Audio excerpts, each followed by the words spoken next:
I want to welcome you back to the D'Lo Show. I am your host, Ryan D'Lo Delosier. Uh, as I've been going through this Operation Net Nanny, as I've been going through these cases that have been going along with this, and I don't know about you, but I recognize a few of the names on the list from time to time as I go through. Sometimes it's just a last name, maybe it was a brother or a sibling or something. Just know a lot of people from being in the area, living here for almost half a century now in Yakima, and they did catch 16 people here.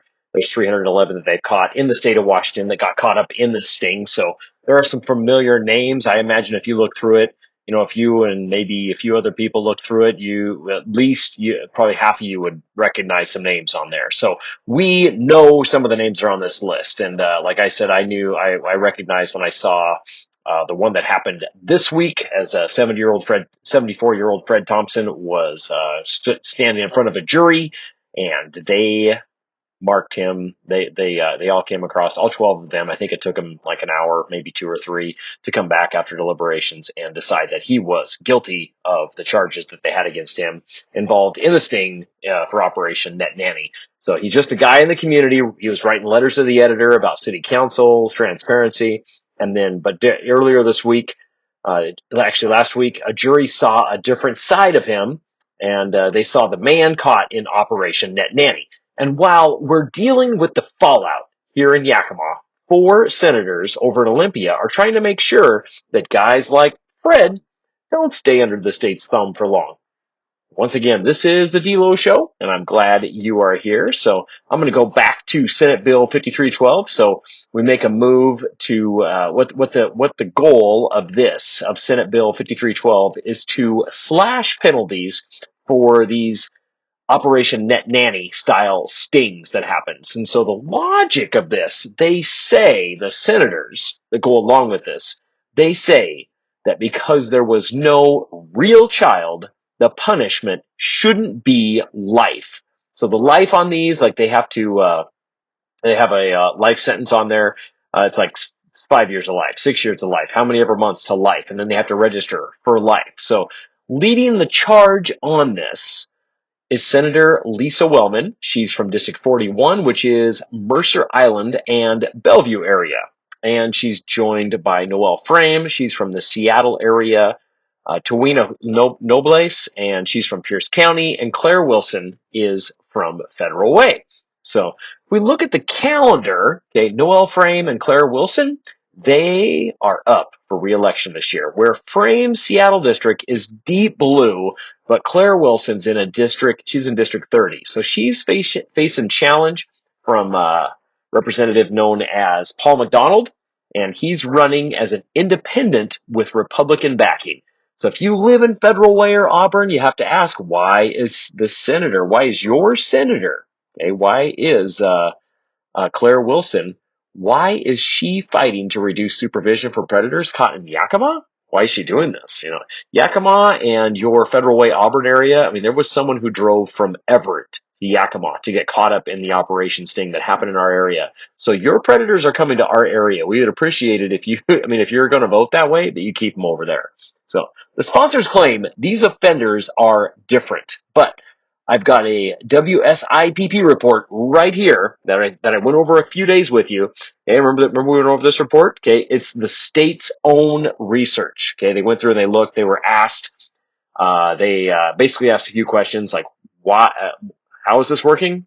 And how efficient is it? Are the millions of dollars that we're using to pay for this? Is it actually working? And what they found in this report, through their research, they looked at the 311 arrests, and then they found that these men who were arrested in the Operation Net Nanny series, especially those in Scenario 2. Say, Scenario 2 was the one where it was a parent who was offering access to their child. Okay, they resemble hands-on offenders. So the actual offenders versus the ones who just came over expecting to meet a child and met police, or there's the ones who showed up expecting to see a child and a child was there. Those are the hands-on ones. They look and act the same in almost every way. The data shows that the intent is there. Like if that intent, if they show up, like they drive over 3 mountain passes The intent is there. The only thing missing, the only thing was a victim. Thank goodness. No. Thank the police. So you compare the net nanny guys to Gary Clark. Okay, Gary Clark was one that I had mentioned earlier as well too. He's the former mayor of Zillah. He had moved to Union Gap, and he had real victims. And he walked away with a 6-month sentence. Okay, the system is already broken. Okay, why do we need to break it anymore with this Senate Bill 5312? Why are we trying to make it easier for the digital predators? Is it because they have money for lawyers, or they could use this in rebar plea like Brent Adkins did in Natchez? 2 days in jail for trying to meet a child? That's not justice. That's a clerical error.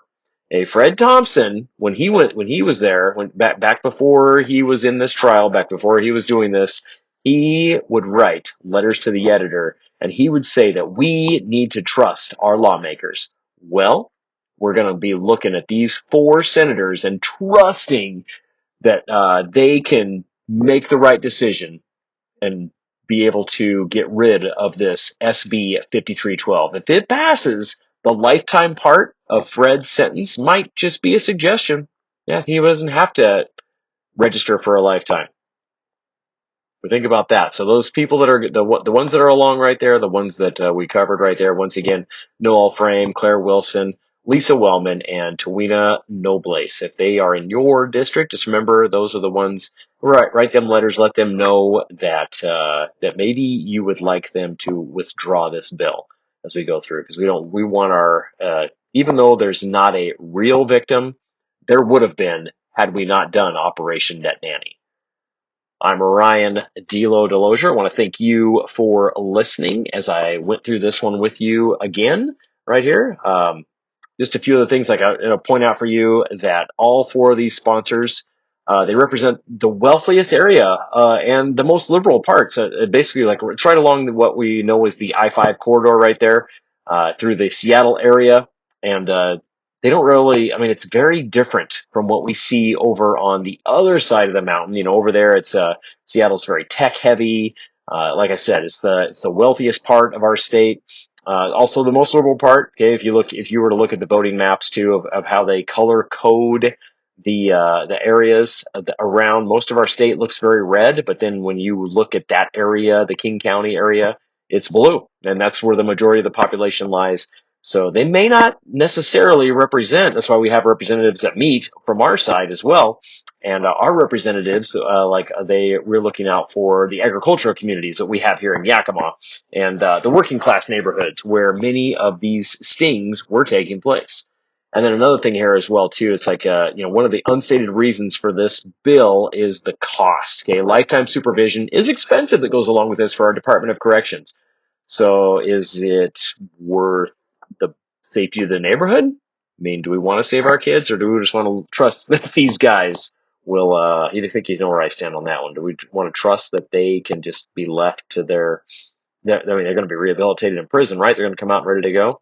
Yeah, I'm not too sure about that. So anyways, regardless, I want to thank you for listening. If you are enjoying this, give me a like, give me a follow, subscribe, check me out on social media, and have an awesome day.